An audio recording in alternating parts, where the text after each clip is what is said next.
తెచ్చుకున్నారు దగ్గర. హల్లెలూయా, హల్లెలూయా. ఈ గుడ్ ఫ్రైడే సందర్భముగా దేవుని మాట, దేవుడు మనతో మాట్లాడునుగాక. ఆమేన్. చదువుకున్న రోమా రాసిన పత్రిక 5:8 ఒక మంచి మాట రాయబడుతుంది కదా. దేవుడు మన ఎడల తన ప్రేమను వెల్లడిపరుచున్నాడు. ఎట్లనగా మనం ఇంకా పాపులమై ఉండగా క్రీస్తు మన కొరకు చనిపోయేను. ఆమేన్ చెప్పండి. హల్లెలూయా. దేవుడు తన ప్రేమను వెల్లడిపరుచున్నాడట.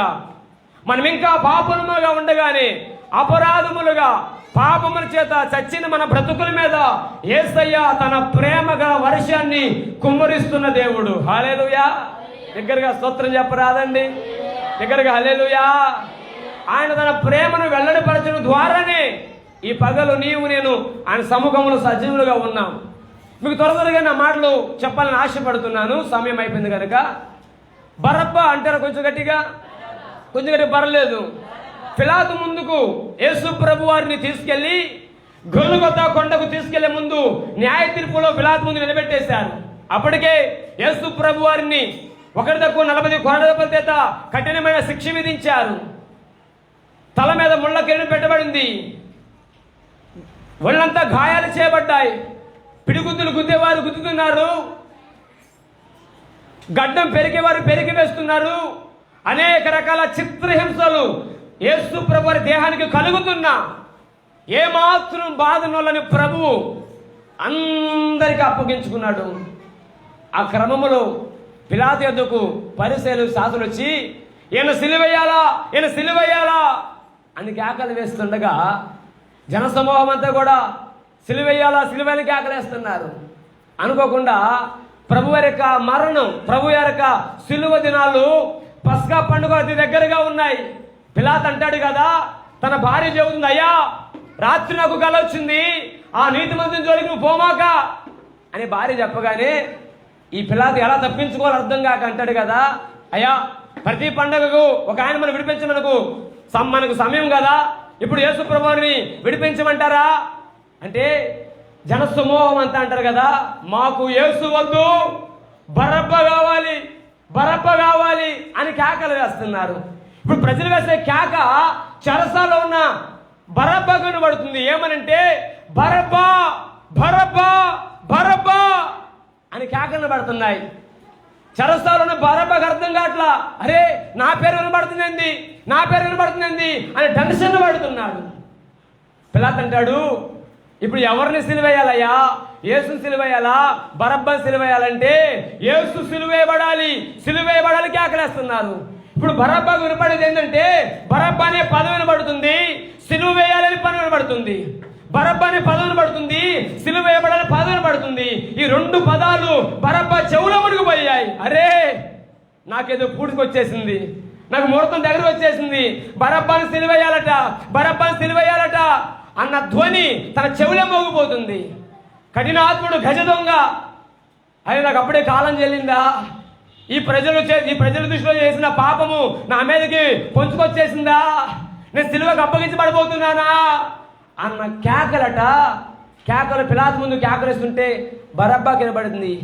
ఆ బరబ్బా ఒకసారిగా కుప్పకూలిపోయాడు. అరే నేను మరణపాలు కావాల్సి వస్తుంది, నా పరిస్థితి మరణం అప్పగించబడాల్సి వస్తుంది అని వేదనలో కూరుకుపోయాడు.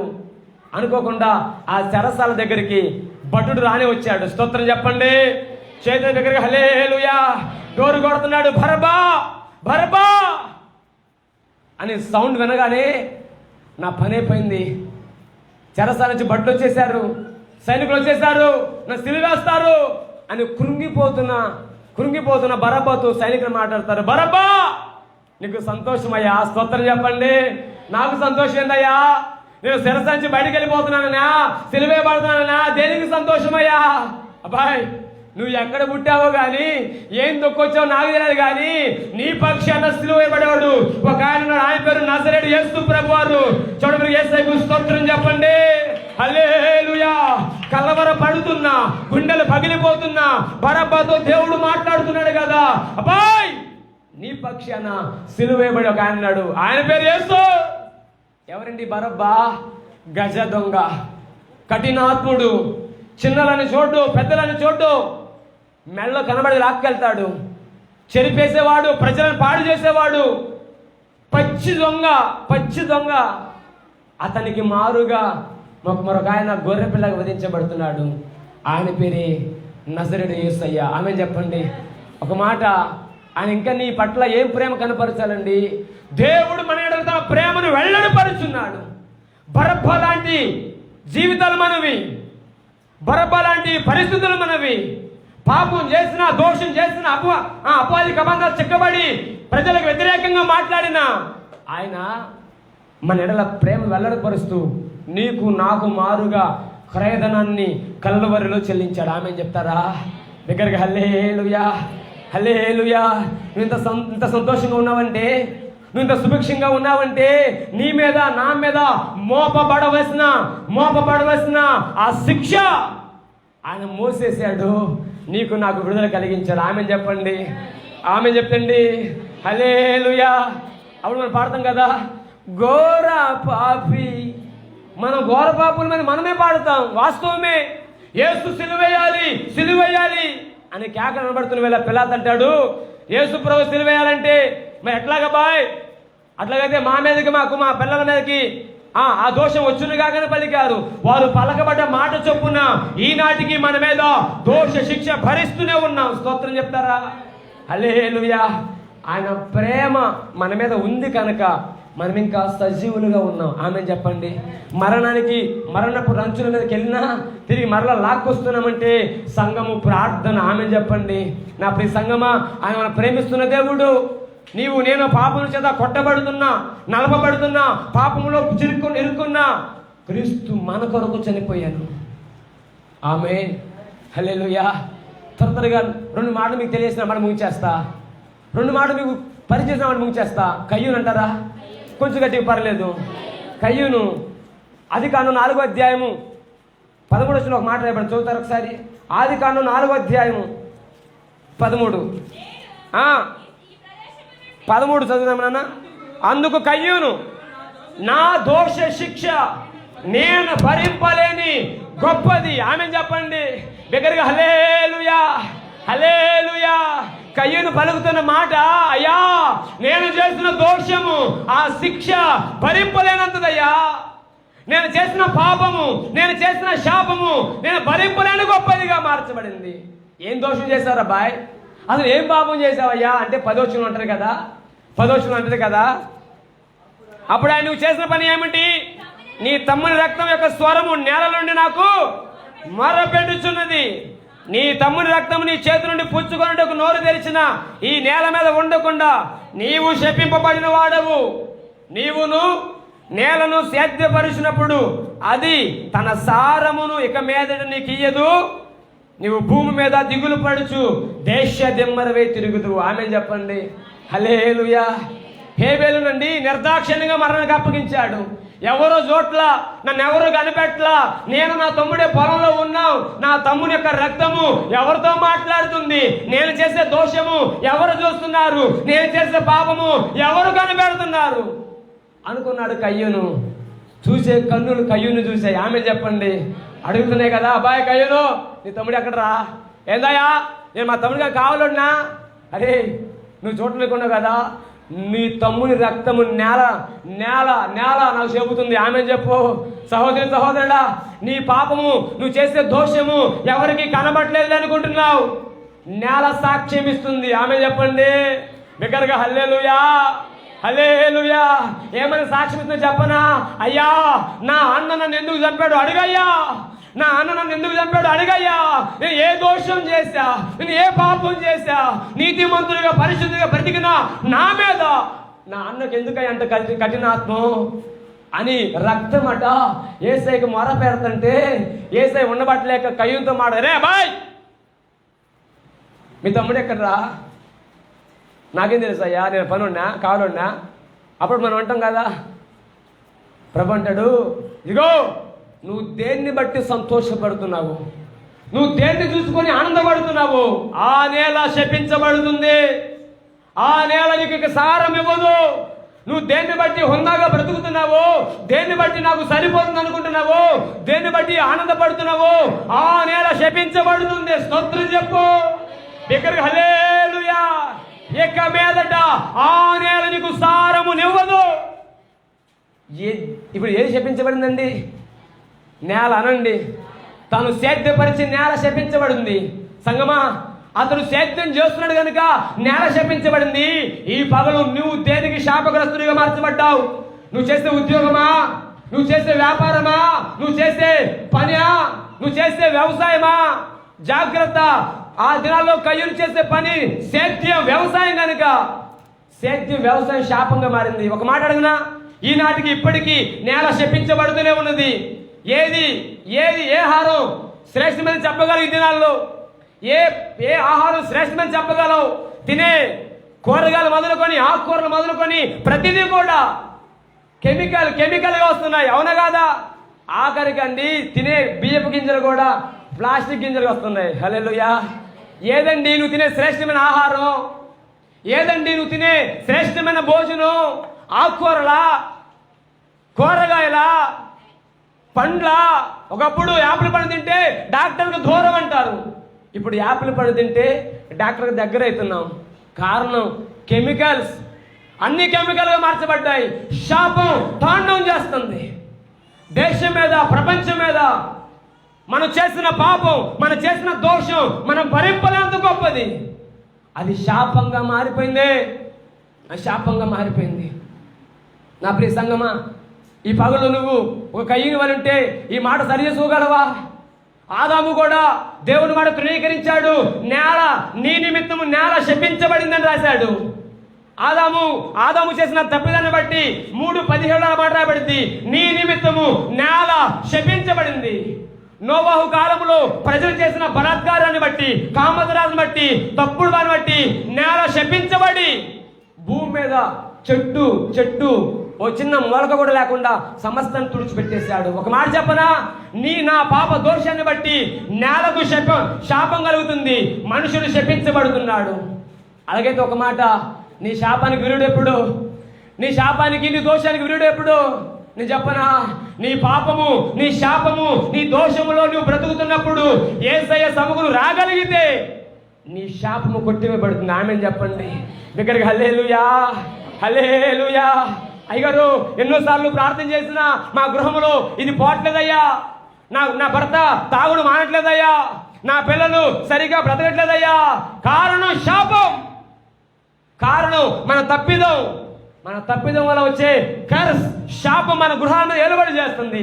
ఉద్యోగంలోనా, వ్యాపారంలోనా, పొలంలోనా, నువ్వు చేసే ప్రతి పనిలో కూడా నీ పెట్టుబడికి రాబడి లేకుండా, నీ ఉద్యోగంలో క్షేమం లేకుండా నీ తలల మీద శాపం ఏలుబడి చేస్తుంది. గల కారణం నీ స్వయంకృత అపరాధం.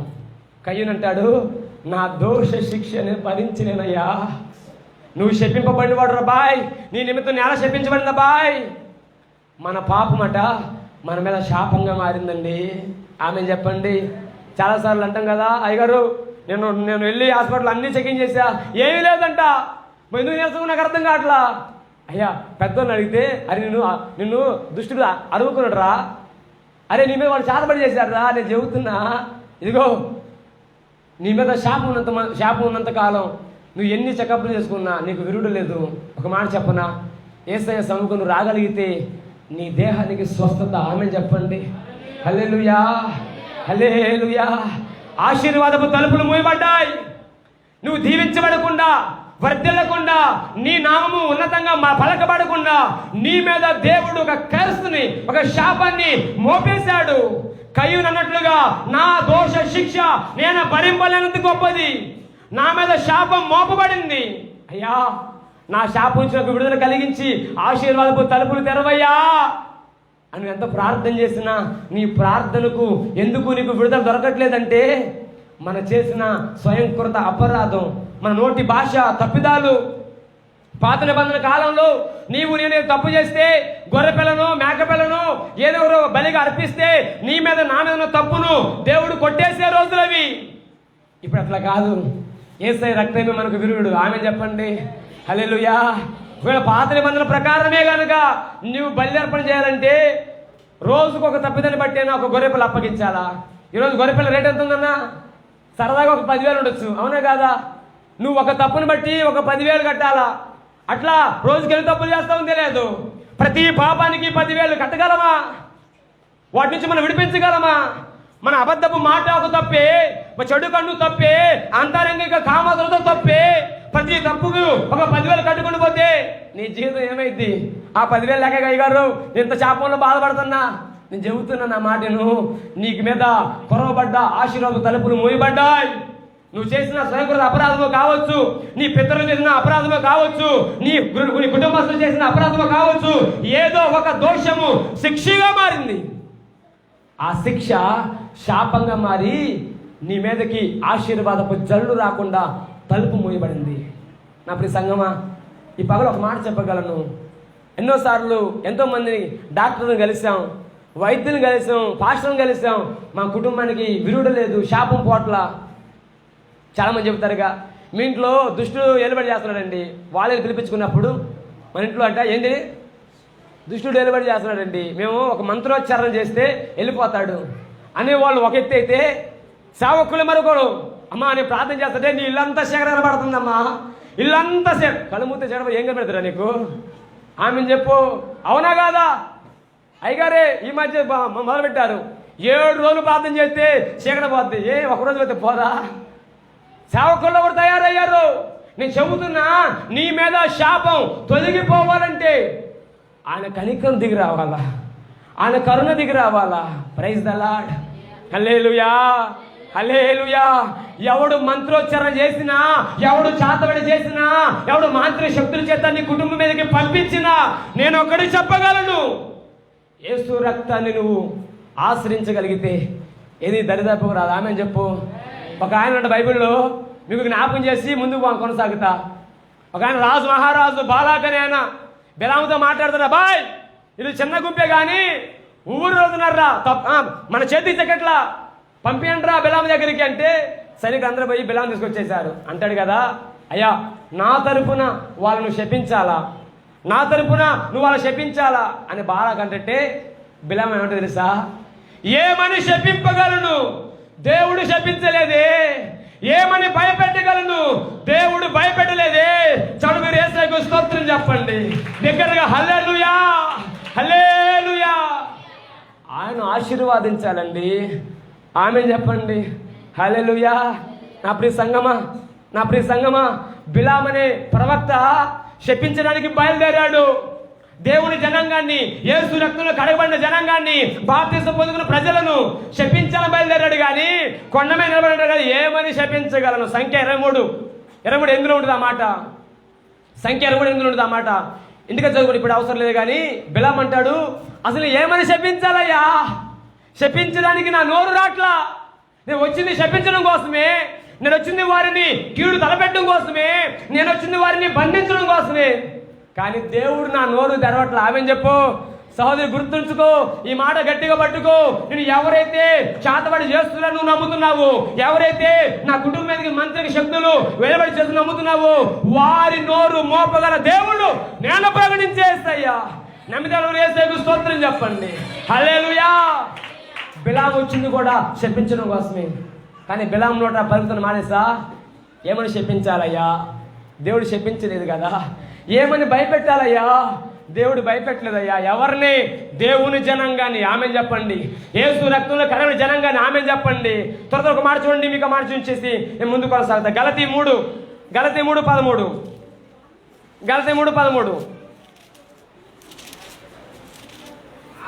ఆత్మను గూర్చిన వాగ్దానము విశ్వాసం వల్ల మనకు లభించినట్లు అబ్రహాము పొందిన ఆశీర్వచనము క్రీస్తు యేసు ద్వారా అన్యజనులకు కలుగుటకై క్రీస్తు మన కోసం శాపగ్రస్తమై మనలను ధర్మ శాస్త్రం యొక్క శాపము నుండి విమోచించును. చదువుగా యేసయ్యకు స్తోత్రం చెబుదాం.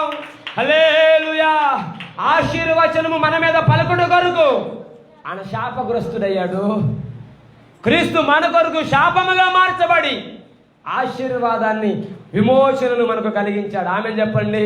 నా ప్రియ సంగమా, నువ్వు ఏ శ్రమలో ఏ శాపంలో కూరుకుపోయినా నాకు తెలియదు.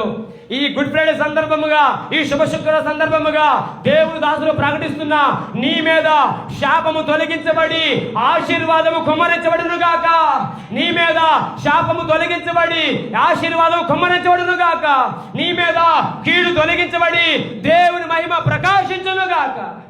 దగ్గరగా ఆమె చెప్పరాదు. హల్లెలూయా. క్రీస్తు నీ కొరకు చనిపోయి శాపముగా మార్చబడి నీకేమిచ్చారంట?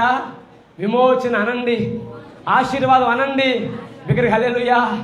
సంగమా, ఇంకెవరి గృహాల్లో శాపము తలుపులు వేయబడిందో, ఆశీర్వాదం లోనికి రాకుండా, ఆశీర్వాదం గృహాలకు రాకుండా ఏ శాపము మీ కుటుంబాన్ని ఏలుబడి చేస్తుందో, ఇదిగో నా దేవుడు అంటున్నాడు, అట్టి శాపము నుండి, అట్టి మూయబడ్డ శాపపు తలుపుల నుండి క్రీస్తు విమోచనగా తలుపు తెరిచి నీకు ఆశీర్వాదం కలిగిస్తున్నాడు. ఆమె చెప్పండి. హల్లెలూయా, హల్లెలూయా.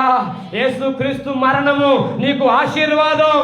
యేసుక్రీస్తు మరణము నువ్వు భరించలేని శిక్షను ఆయన ఆశీర్వాదంగా మలిచాడు. Praise the lord. ఆయన శాపగ్రస్తునిగా మారి నిన్ను ఆశీర్వాదించాడు. ఆయన శ్రమను పొందుకొని నీకు సంతోషం ఇచ్చాడు. ఆయన చీకటి పొందుకొని నీకు ఆనందం ఇచ్చాడు. హల్లెలూయా, హల్లెలూయా. నువ్వు మనస్సు చేసిన పాపాన్ని ఆయన ముళ్ళకిరీటంగా ధరించాడు. నువ్వు కాళ్ళతో చేసిన, చేతులతో చేసిన పాపాన్ని ఆయన మేకరుతో ధరించాడు. నువ్వు శరీరంతో చేసిన పాపాన్ని ప్రక్కలో బల్లెపు పొడు ధరించాడు. స్తోత్రం చెప్పు. హల్లెలూయా, హల్లెలూయా. నీ దేహంతో చేసిన పాపాన్ని బట్టి ఆయన గాయాలు పాలయ్యాడు. హల్లెలూయా. సంతోషంగా హల్లెలూయా. నీ కొరకు ఆయన శాపంగా మార్చబడ్డాడు, నీకు జీవాన్ని ఇచ్చాడు. ఆమేన్. సంగమా, ఆశీర్వాదపు తలుపు మూయబడిందా నీ కుటుంబంలో? ఇదిగో ఈ గుడ్ ఫ్రైడే సందర్భముగా దేవుని దాసునిగా ప్రకటిస్తున్నా, నీ కుటుంబంలో ఆశీర్వాదపు తలుపు మరలా తెరవబడునుగాక. ఆశీర్వాదపు తలుపు మరలా తెరవబడునుగాక. ఆశీర్వాదపు తలుపు మరలా తెరవబడునుగాక. నీ మీద ఉన్న కర్స్, నీ మీద ఉన్న శాపము యేసు నామమున నీకు, నీ గృహానికి దూరమగునుగాక. ఆమె చెప్పకూడదు గట్టిగా. హల్లెలూయా. ఒకటి, యేసయ్య శిలువలో మరణించింది నీ శాపపు తలుపులు మూసేసి ఆశీర్వాదపు తలుపులు తెరవడం కోసమే. ఆమె చెప్పు. హల్లెలూయా. ఎవరిని శపించాలనుకున్నా అక్క గుర్తుంచుకో, అన్నా గుర్తుంచుకో. నిన్ను ఎవరైనా శపించాలన్నా, నిన్ను ఎవరైనా బెదిరించాలన్నా, నిన్ను ఎవరైనా భయపెట్టాలన్నా, నిన్ను ఎవరైనా కలవరానికి గురి చేయాలన్నా గుర్తుంచుకో, నువ్వు యేసు రక్తంలో కడగబడ్డ బిడ్డవు. అపవాది నీ భక్తి ద్వారా చెప్పాల్సిన మాట, ఏమని భయపెట్టగలను, ఏమని కలవర పెట్టగలను, ఏమని శపింపగలను? దేవుడు శపింపలేదే. హల్లెలూయా, హల్లెలూయా. బిలాము దేవుని కుమారుడు కాదండి, బిలాము దేవుని కుమారుడే. కానీ ఇంతటి బంగారాన్ని బట్టి అబద్ధపు మాట చెప్పాలని బయలుదేరాడు. కానీ నా దేవుడు బిలాముతో అంటాడు, నా నోటి మాటే నువ్వు పలకాలి. చాలాసార్లు మాంత్రికులను బట్టి, చాదబడి చేసే వారిని బట్టి, లేదు దుష్ట శక్తులను బట్టి కలవరపడిపోతుంటాం, భయపడిపోతుంటాం. ఇదిగో సంగమా, నీ దేహాన్ని కలుపుకున్న శాపం మీద నాకు తెలియదు, కానీ ఈ పగటి కాల వేళ నీ కొరకు కాచబడిన సిల్వ రక్తము నీ శాపాన్ని తొలగించి ఆశీర్వాదాన్ని కలిగించే రోజు ఈ గుడ్ ఫ్రైడే సందర్భం. హల్లెలూయా, హల్లెలూయా. ఆమేన్. మరొక మాట చెప్పేసిన మాట ముగించేస్తా. ఆదికాండం 4:14 చదువుకుందాం. 4:14 చదువుకుందాం త్వరగా, నా సమయం అయిపోయింది. నేడు ఈ ప్రదేశము నుండి నిన్ను వెళ్ళగొట్టి తిని నీ సన్నిధికి రాకుండా వెలివేయబడి తిని భయపడుచు దిగులు పడుచు భూమి మీద దేశ దిమ్మరిగా తిరిగి తిని. ఆమె చెప్పండి. చేతులెత్తి హల్లెలూయా. నేడు నీ సన్నిధికి రాకుండా భయపడుతూ దిగులు పడుతూ వెలివేయబడి తిని. ఆమె ఇప్పుడు ఎవరి సన్నిధికి రాలేకపోతున్నాడంట కయ్యూను? దేవుని సన్నిధి అనండి. దేనికోసం దేవుని సన్నిధికి రాలేకపోతున్నాడన్నా? తాను చేస్తున్న పాపాన్ని బట్టి దేవుని సన్నిధికి రాలేకపోతున్నాడు. కయ్యూను ఒకడే కాదు, ఆదాము హవ్వలు కూడా వారు చేసిన దోషాన్ని బట్టి ఏదైనా వనం నుండి గెంటివేయబడ్డారు, ఏదైనా వనం నుండి తోలివేయబడ్డారు. వారు చేసిన అపరాధము జీవ వృక్ష ఫలాలు భుజించారు. దేవుడు ఒక్కసారిగా ఆ స్థలం నుంచి గెంటేసేసాడు. లోనికి రాకుండా దేవుని సన్నిధి అనుభవించకుండా ఇటు అటు తిరుగుతున్న ఖడ్గజ్వాల అమర్చాడు. స్తోత్రం చెప్పు. 3:24 ఉంటుంది కదా, ఆదికాండం 3:24. అప్పుడు ఆయన ఆదామును వెళ్ళగొట్టి ఏదెను తోటకు తూర్పు దిక్కున కెరూబులను చేవృక్షమును పోవు మార్గమును కాచుటకు ఇటు అటు తిరుగుచున్న ఖడ్గజ్వాల. ఆమె చెప్పండి దగ్గర. హల్లెలూయా. సంగమా, నువ్వు దేవుని సన్నిధికి ఎందుకు రాలేదు తెలుసా? దేవుని సన్నిధికి ఎందుకు రాలేకపోతే తెలుసా? అయ్యగారు రావాలని బయలుదేరుతున్నా కానీ నా అడుగు ముందుకు పట్ల. అయ్యగారు నేను బయలుదేరా కానీ నేను చెబుతాను, నువ్వు ఎందుకు రాలే తెలుసా? నువ్వు ఎందుకు రాలేకపోతున్నావు తెలుసా? ఆయన దేవుని సన్నిధి వెళ్ళగొట్టేశాడు, సహవాసం నుంచి వెళ్ళగొట్టేశాడు. ఆయన సన్నిధికి రానివ్వకుండా తానే ఇటు అటు తిరుగుతున్న ఖడ్గజ్వాల పెట్టాడు. స్తోత్రం చెప్పు దగ్గరగా. హల్లెలూయా, హల్లెలూయా. కయ్యూను అంటాడు, అయ్యా నీ సన్నిధికి రాకుండా వెలివేయబడ్డానయ్యా, భయపడుతున్నానయ్యా, దిగులు పడుతున్నానయ్యా. దేవునికి స్తోత్రం చెప్పు. ఎందుకు దేవుని సన్నిధికి రాలేకపోతున్నావు? నీ మీద ఉన్న పాపం, నీలో ఉన్న శాపం నువ్వు దేవుని సన్నిధికి రానివ్వకుండా అడ్డుపడుతుంది. ఆదామా ఎందుకు మరలా లోనికి వెళ్ళలేకపోతున్నావు? అయ్యా లోనికి పోకుండా ఖడ్గజ్వాల అడ్డుగా పెట్టాడయ్యా ఆయన. సంగమా, యేసు ప్రభువు గురించి ఒక ప్రవచన పలకబడింది ఇర్మీయా గ్రంథంలో.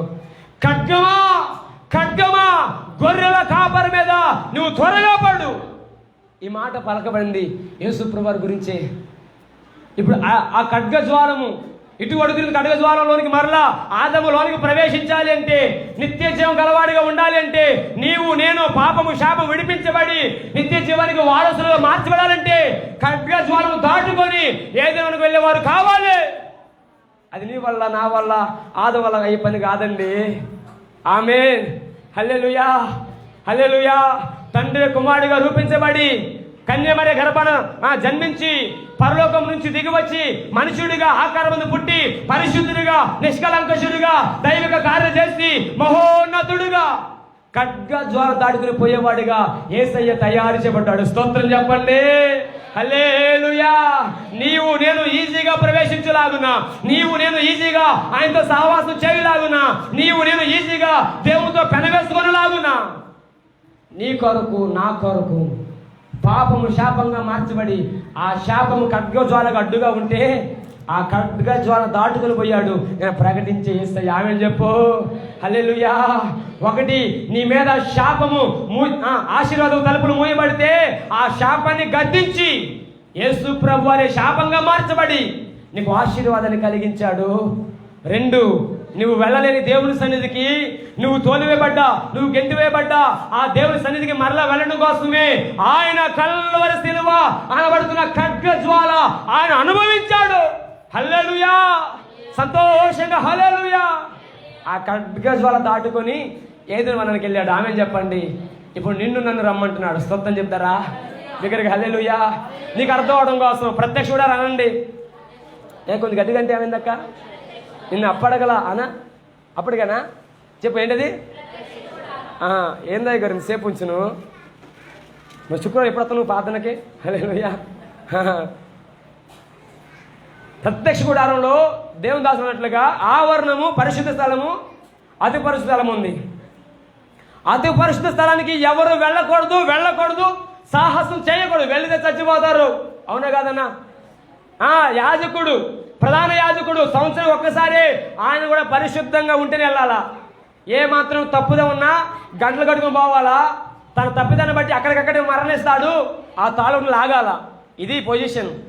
ఇప్పుడు నీవు నేనట అతి పరిశుద్ధ స్థలానికి వెళ్ళడం కోసం మధ్యలో ఒక తెర అడ్డుగా ఉంది. స్తోత్రం చెప్పు. నా యేసయ్యా నీవు ఆయనతో సహవాసం చేయాలని, నీవు ఆయన అనుభవించాలని, నీవు ఆయన ప్రశంస పొందుకోవాలని ఆయన సన్నిధికి వెలివేయబడిన నీ జీవితం ఆయన తెరగా ఉన్న ఆయన కల్వరి శిలువలో ఆయన ఒకసారిగా తెర చినిగిపోయింది. స్తోత్రం చెప్పు. అబ్బా తండ్రి, నీ చేతికి నా ఆత్మను అప్పగిస్తున్నానయ్యా అని పలకగానే తెర 2గా చినిగిందంట. చౌడుకు యేసయ్యకు స్తోత్రం చెప్తారా? హల్లెలూయా. ఇప్పుడు పరిశుద్ధ స్థలానికి అతి పరిశుద్ధానికి మధ్యలో ఏమీ లేదు. నువ్వు సరదాగా వెళ్ళి రావచ్చు, ఆయన సన్నిధిలో సరదాగా నువ్వు జీవించవచ్చు, ఆయన సన్నిధి అనుభవించవచ్చు. దేని ద్వారా? యేసు ప్రభు వారి సిలువ మరణం ద్వారా. ఆమె చెప్పు. నీకు అడ్డుగా ఉన్న తెర చిరిగిపోయింది. నీకు అడ్డుగా ఉన్న ఖడ్గ జ్వాల తీసివేయబడింది. హల్లెలూయా. ఇప్పుడు పలుకుతున్నా ఏదైనా వనము అంటున్నామే, అది పరలోకమే. ఆమె పరలోకానికి వెళ్ళలేకుండా అడ్డు పెట్టిన ఖడ్గ జ్వాల ఆయన తీసేశాడు. హల్లెలూయా. ఎట్లాగయ్యా? కల్వరి సిలువలు ఆయన రక్తము కార్చిన నా దేవుడు సమాప్తమైనదని చెప్పి, తండ్రి నీ చేతికి నా ఆత్మను అప్పగించుకుంటున్నానయ్యా అని కేక వేయగానే దేవాలయపు తెర రెండుగా చిరిగిపోయింది. స్తోత్రం చెప్పండి. కడుగోల రెండుగా తెగిపోయింది. స్తోత్రం చెప్పండి. నీవు ఆయన సన్నిధికి సమీపించలాగునా, ఆయనతో సహవాసం చేయలాగునా, నీ మీద మోపబడ్డ దోష శిక్ష తీసివేసి సిలువ రక్తము నీ మీద ప్రోక్షించి నిన్ను తన కుమార్తెగా స్వాగతించిన రోజు ఈ గుడ్ ఫ్రైడే. స్తోత్రం చెప్పండి. హల్లెలూయా. సంగమం అప్పటిదాకా నీకు నాకు సహవాసం సరిగా లేదండి. యేసయ్య ఎవరో తెలియదు, యేసయ్య మహిమ ఏందో తెలియదు. కానీ దేవాలయపు తెర చిరిగిపోయింది, బండలు బద్దలైని, భూకంపం తెరిచింది. కారణం యేసు ప్రభు వారు ఆకాశానికి చేర్చబడ్డాడు. హల్లెలూయా. నీకు నాకు మధ్యలో ఏమీ లేకుండా, యేసయ్యకు నీకు మధ్యలో ఏమీ లేకుండా, అడ్డేమీ లేకుండా ఆయనతో ఫెలోషిప్ చేయడానికి, ఆయనతో సహవాసం చేయడానికి నా దేవుడు కల్వరి సిలువలో నీ కొరకు మరణించిన రోజు ఈ శుక్రవారం. స్తోత్రం చెప్పండి. హల్లెలూయా. సంగమా, ఇంకా దేవుని సన్నిధికి వెనకబడుతున్నావా? సంగమా, ఇంకా దేవునితో సరైన సహవాసం నీకు లేదా? సంగమా, దేవునితో ఫెలోషిప్ సరిగా లేదా? ఒక ఆదాములా వెలివేయబడ్డావా? ఒక కయ్యూరులా గెంటివేయబడ్డావా? ఏది నీ పరిస్థితి అయినా ఈ పగటి కాల వేళ నా దేవుడు ఈ సిలువ రక్తము ద్వారా, ఈ సిలువ యాగం ద్వారా అతను బలి పశువుగా, గొర్రె పిల్లగా వధించబడుతూ మరలా నీతో సహవాసము ఏర్పాటు చేసుకుంటున్నాడు. దగ్గరగా హల్లెలూయా. ఒకటి, నీ మీద ఉన్న శాపాన్ని తీసివేసి ఆశీర్వాదపు తలుపు తెరిచిన రోజే ఈ సిలువ యాగం. 2, దేవునితో నీతో మధ్యలో సంబంధం ఫెలోషిప్ సహవాసం సరిగా లేదు. ఆ సహవాసం మరలా నీకు ఉండాలని దేవాలయపు తెర చింపేశాడు. ఏదేమనకి లోనికి పోకుండా అడ్డుగా ఉన్న ఖడ్గ జ్వాలను దాటుకుంటూ వెళ్ళిపోయాడు. ఇప్పుడు నీకు పరలోకానికి అడ్డేమీ లేదు. నువ్వు మారు మనసు పొందుకోగలిగితే, పాప క్షమాపణ నిమిత్తం పశ్చాత్తాపడిగితే, అయ్యా నా శాపమే నీ సిలువకు మార్చిందయ్యా, నా దోషమే నీ సిలువకు అప్పగించిందయ్యా, నా పాపమే నీకు మేకుడు కొట్టబడిందయ్యా, నేను చేసిన అబద్ధపు మాటే నీకు ముళ్ళ కిరీటంగా ధరించబడిందయ్యా అని మారు మనసు పొందుకొని పశ్చాత్తాపడగలిగితే నీ మీద ఉన్న శాపం తొలగించబడి ఆశీర్వాదపు మార్గాలు తెరచబడతాయి. స్తోత్రం చెప్పండి. హల్లెలూయా. అయ్యా నేను పాపినయ్యా, నా మాట దోషమయ్యా, నా క్రియలు పాపమయ్యా అని నువ్వు పశ్చాత్తాపడగలిగితే, ఇదిగో నీకు మూయబడ్డ దేవుని సహవాసం ఈ పగలు తెరవబడుతుంది. స్తోత్రం చెప్పండి. అడ్డుగా ఉన్న తెర చిరిగిపోబోతుంది. స్తోత్రం చెప్పండి. అడ్డుగా ఉన్న ఖడ్గ జ్వాల తీసివేయబడబోతుంది. Praise the Lord. హల్లెలూయా. ఈ సిలువ యాగం, ఈ బలియాగం, కల్వరి రుధిరధారలు నీ కొరకు కాచేసారు గల కారణం, నీ మీద మోపబడ్డ శాపాన్ని, నీ మీద మోపబడ్డ కరుస్తును ఆయన తొలగించి ఆశీర్వాదం కుమ్మరించడం కోసమే నా దేవుడు కల్వరి శిలువకి ఎక్కేశాడు. 2, ఆయన సిలువలోకి ఎక్కింది గల కారణం, నువ్వు ఎన్నడూ దేవునితో సంబంధం పెట్టుకోకుండా, నువ్వు ఎన్నడూ దేవునితో సహవాసం చేయకుండా అడ్డుగా ఉన్న దేవాలయపు తెర, అడ్డుగా ఉన్న ఖడ్గ జ్వాల నువ్వు దాటలేకపోతున్నావని, నువ్వు దాన్ని తీసుకోలేకపోతున్నావని, అది నీ వల్ల కావట్లేదని ఆయనే మానవుడిగా, శరీరధారిగా, కృపాసత్య సంపన్నుడిగా ఈ భూలోకానికి వచ్చి నీ పాపం నా పాపం ఆయన మోసి నీకు నాకు ఆయనతో సహవాసం సమాధానం కుదిర్చాడు. స్తోత్రం చెప్పండి. సహోదరు తెలియజేసినట్లుగా ఆయన ఒక సంధి కుదిర్చాడు. హల్లెలూయా. మనకు సమాధానం ఏర్పరిచాడు. హల్లెలూయా. మన మీద మోపబడ్డ ప్రతి పాప దోష శిక్షను ఆయన చేతిలోంచి కాల్చే రక్తం ద్వారా అవన్నీ కొట్టివేయబడ్డాయి. ఇప్పుడు దాకా సహోదరుడా, ఇదిగో ఈ పగలు పశ్చాత్తాప హృదయంతో, ప్రార్థన హృదయంతో ఈ స్థలం ఉండగలిగితే నీ మీద అపవాది మోపుతున్న ప్రతి పాపము, ప్రతి దోషము, ప్రతి ఆజ్ఞ యేసయ్య సిలువ రక్తంలో అవన్నీ కొట్టివేయబడ్డా. నమ్మితే ఆమె చెప్పరాదా? విశ్వాసంతో స్తోత్రం చెప్పరాదా? అపవాది యేసు ప్రభువును చూసి ఎగతాళి చేస్తుందట. ఏందయ్యా నువ్వు దేవుడు కదా, సిలువ దిగయ్యా కేకలేస్తుందట. ప్రభువారు అంటాడు, మాయ్ ఎందుకు నవ్వుతున్నావు? ఎందుకు ఎగతాళి చేస్తున్నావు? నువ్వు మరణానికి అప్పగించబడ్డావు. మరి నీ బిడ్డల గతి ఏంది? వారి చట్టం నా దగ్గర ఉంది, వారి చట్టం నా దగ్గర ఉంది. వారందరినీ మరణానికి పాతలకు అప్పగిస్తా అని నవ్వుతుంటే ఇప్పుడు యేసు నవ్వడం మొదలుపెట్టాడు. స్తోత్రం చెప్పు. యేసుప్రభు నవ్వుతున్న నవ్వులో భయం వేసింది అపవాదికి. ఏందయ్యా నువ్వు నవ్వుతున్నావేందయ్యా? అరే రే మూర్ఖుడా, నువ్వు ఎంతకాలం నా మహిమ ఎరుకుంటావురా? నా చేతులు వైపు చూడు, నా చేతులు ఎరుకున్న రక్తము వారి పాపాలు తుడిచి వేసింది. నమ్మితే చూడదు యేసుకు స్తోత్రం చెప్పు. హల్లెలూయా, హల్లెలూయా. అరెరెరెరె వ్రాత పూర్వకంగా రాయబడ్డ ఆజ్ఞలను తీసుకోవడం మర్చిపోయానే. అపవాది పలుకుతుందండి.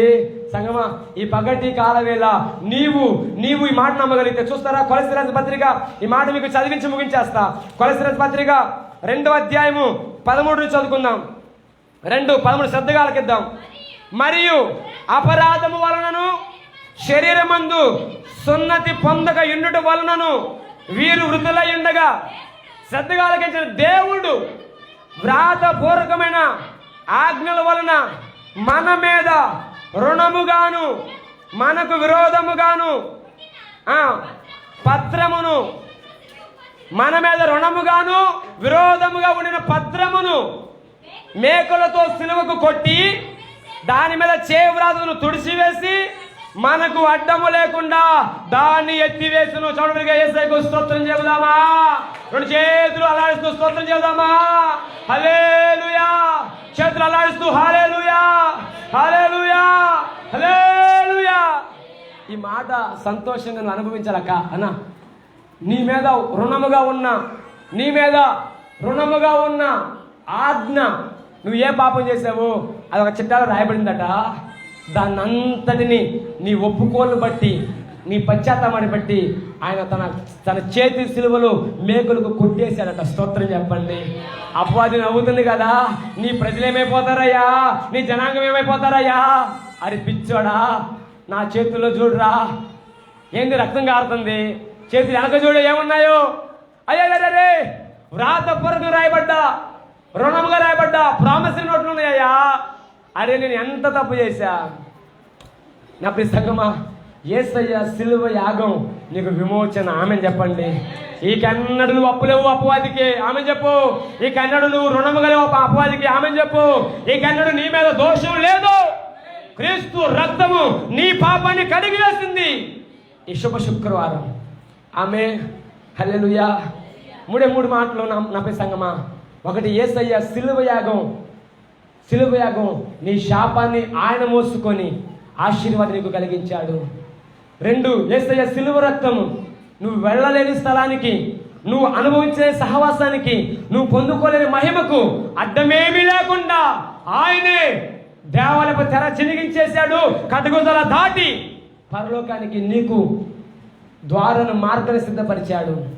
3, ఇప్పుడు దాకా ఏ పాపం ఉందాక, ఇప్పుడు దాకా నీ మీద ఏ పాపం ఉందో, ఇప్పుడు దాకా నీ మీద ఏ పాపం నేరంగా వేయించబడదు, నీ మీద అపవాది ఏ పాపాన్ని బట్టి నీ తల మీద తాండవం చేస్తున్నాడు, దాన్ని అన్నిటిని కొట్టివేసిన రోజు ఈ గుడ్ ఫ్రైడే. నమ్మితే చూడబోయి యేసయ్యకు స్తోత్రం చెప్తావా? హల్లెలూయా, హల్లెలూయా. నీ అపరాధం క్షమించిన దేవుడు నీ మీద ఏ రుణము లేకుండా, ఏ అవిధేయత లేకుండా సిలువకు మేకులతో నీ పాపాలన్నీ కొట్టేసి రక్తంలో శుద్ధిపరిచిన దేవుడు. ఆమె చెప్పండి దగ్గరికి. హల్లెలూయా. అలాగైతే ఈ పగల్లోకి ఇంత మనస్ఫూర్తిగా హృదయపూర్వకంగా, అయ్యా నేను పాపినయ్యా, నా పాపమే నేను సిలువకు అప్పగించిందయ్యా, నా దోషమే నేను మరణానికి అప్పగించిందయ్యా, నా శాపమే పరిశుద్ధుల నిన్ను, మహిమ స్థలంలో నిన్ను భూమి మీదకి నడిపించి సిలువకు అప్పగించిందయ్యా. ఆ దోషం చేసింది నేనునయ్యా, ఆ పాపం చేసింది నేనయ్యా. ఒప్పుకోగలవా? నిశ్చయముగా నా దేవుడు నీ ఒప్పుకోలును దీవించునుగాక. ఈ వాక్యం దీవించి ఆశీర్వాదించునుగాక. తల ఉంచుకుని ప్రార్థన చేద్దాం. ఒకసారిగా మోకాళ్ళ గురించి వచ్చిన ప్రార్థన. మనస్ఫూర్తిగా నీవు ఒప్పుకోలు చేసుకోనంత మట్టుకు, నీవు ఒప్పుకోలు చేసుకోగలంత మట్టుకు, తీర్మానం తీసుకున్నంత మట్టుకు ఈ పగటి కాల వేళ మనస్ఫూర్తిగా హృదయపూర్వకంగా, అయ్యా నా శాపం నిన్ను సిలువకు మార్చిందయ్యా, నా దోషమే నిన్ను సిలువకు వేసిందయ్యా, నా నోటి మాటే నిన్ను మరణానికి అప్పగించిందయ్యా, నీకు నాకు సంధి చేసిన ఆ సిలువ రక్తానికై స్తోత్రమయ్యా. నా దోష శిక్ష నేను భరించలేని గొప్పదయ్యా. మోకాళ్ళ మీద రాగలవా సహోదరి? మోకాలు వేయగలవా సహోదరుడా? ఈ పగటి కాల వేళ క్రీస్తు సిలువ రక్తము నీ మీద ప్రోక్షించబడుతుండగా, క్రీస్తు సిలువ రక్తము నీ మీద ప్రోక్షించబడుతుండగా, ఇదిగో నీ తలల మీద శాపాన్ని ఆశీర్వాదకరంగా మార్చబోతున్న దేవునికి నీకు అడ్డమేమీ లేకుండా పరలోకానికి మార్గం సిద్ధపరిచే దేవునికి, నీ మీద రుణముగా ఉన్న పత్రాలను క్రీస్తు రక్తములో తుడిసివేస్తున్న దేవునికి మనస్ఫూర్తిగా హృదయపూర్వకంగా ఒక చిన్న ప్రార్థన చేయగలవా? అయ్యా నేను దోషినయ్యా, నేను పాపినయ్యా, నేను అవుదేనయ్యా, ఇదిగో నా పాపాన్ని క్షమించవా యేసయ్యా, నా దోషాన్ని